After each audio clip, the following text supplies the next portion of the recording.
आदरणीय पूजा के योग्य और जिनका सदैव हम सब पर आशीर्वाद बना रहता है, बलराम दास जी महाराज। जब हम आज अभी आ रहे थे तो ऐसा लग रहा था किसी देवभूमि के अंदर जा रहे हैं और देवताओं के बाद चारों तरफ से लोगों का आवागमन। आपने जो कार्य करके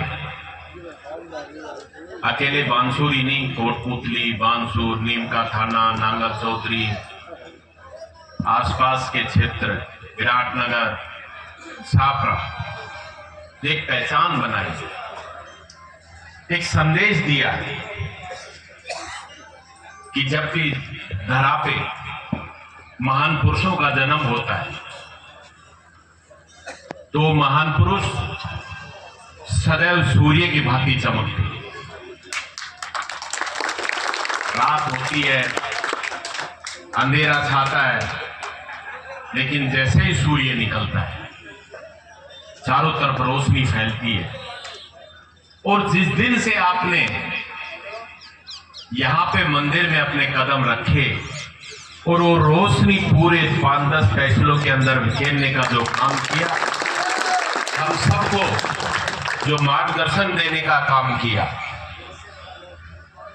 मैं तो अपने आप में सौभाग्यशाली मानता हूं कि मैं भी इस धरा पे जन्म लेकर आप जैसे महान संतों के जो दर्शन हुए, मैं तो अपने आप में धन्य मानता हूं। क्योंकि कहा जाता है कि जब जब महान संतों के दर्शन होते हैं, हमें मार्गदर्शन मिलता है, तो उस व्यक्ति अपने आप ही नैया उनकी पार हो जाती। और आपने जो संदेश दिया, इस पृथ्वी के ऊपर मैं खास तौर से सभी बुजुर्गों से, नौजवान साथियों से निवेदन करना चाहूंगा, जब देवताओं ने भी मनुष्य रूप में जन्म लिया तो सिर्फ संदेश देने का काम है। संदेश दिया कि हमें किस रूप में जीना चाहिए, हमें क्या क्या करना चाहिए। भगवान श्री राम ने जन्म लिया, हमें मर्यादा का पाठ पढ़ा।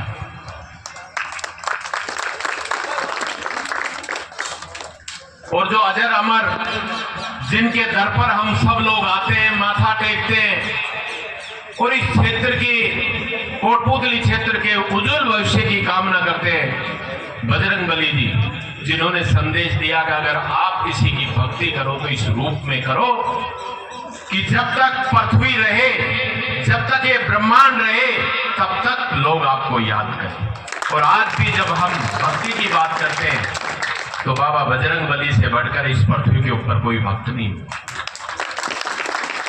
क्योंकि जब भगवान श्री राम अयोध्या पहुंचे, मां सीता और लक्ष्मण जी के साथ, तब उन्होंने मोतियों की माला जब बजरंगबली को मां सीता ने दी तो बजरंगबली जी ने उस माला को तोड़ तोड़ कर वो देखने लगे। माता क्रोधित हो गई और मां ने कहा कि हनुमान जी, आप इसमें क्या देख रहे हो, ये तो मोतियों की माला है। कि माता, मैं तो ये देख रहा हूं कि इसके अंदर मेरे प्रभु श्री राम कहाँ है, मेरी मां सीता कहाँ है, वो लक्ष्मण जी कहाँ है। माता को क्रोध आया तो उन्होंने कहा कि अगर इतनी भक्ति है तो क्या तुम दिखा सकते हो कि तुम्हारे अंदर भी भगवान श्री राम और मां सीता और लक्ष्मण है। तब उन्होंने अपना सीना चीर कर दिखाया तो उनको जो दिखा वो भगवान श्री राम, माता सीता और लक्ष्मण जी के दर्शन हुए। ऐसे भक्त हुए। भगवान श्री कृष्ण ने जन्म लिया, हमें संदेश दिया कि गौ माता, जिसको हम लोग, जो हमारे परिवार का पालन पोषण करती है, जो हमें दूध पिलाती है और जो जब गोबर करती है उसको खेतों में डालती है तो खेती अच्छी होती है। भगवान श्री राम ने गवाला बनकर गौ माता को चराने का जो संदेश दिया, वो संदेश भगवान श्री कृष्ण ने इसलिए नहीं दिया कि आगे चलकर लोग उन्हें ग्वाले के नाम से जाने। उन्होंने कहा कि प्रत्येक मनुष्य का धर्म है कि वो गौ माता की सेवा करे और उस गौ माता से आशीर्वाद प्राप्त। हम ये सब आप लोगों के बीच में इसलिए बता रहा हूं कि जब हम इनके आश्रम में जाते हैं, गौशाला के अंदर जाते हैं, तो हमें कुछ दिखाई दे या नहीं, लेकिन मुझे साक्षात भगवान श्री कृष्ण के रूप में बलराम दास जी महाराज नजर आते हैं कि अल्प समय के अंदर आपने इस क्षेत्र में वो रोशनी फैलाने का काम किया कि प्रत्येक जगह जो गौ माता जिनको चारों तरफ कहीं कोई सहारा नहीं था, आज भी आपने एक ऐसा संदेश दिया कि हमें गौ माँ की सेवा करनी है, हमें गौ माँ अपने घर में रखनी है। मैं तो धन्यवाद अर्पित करता हूं कि उम्र में बहुत छोटे हो आप, लेकिन जो कार्य किए हो सकता है वो 100 साल भी हमें लग जाए, लेकिन ऐसे कार्य हम कभी कर नहीं। हमें तो सिर्फ आपसे एक ही आशीर्वाद चाहिए महाराज जी, क्योंकि विधानसभा में जाएं नहीं जाएं ये जनता के हाथ में है।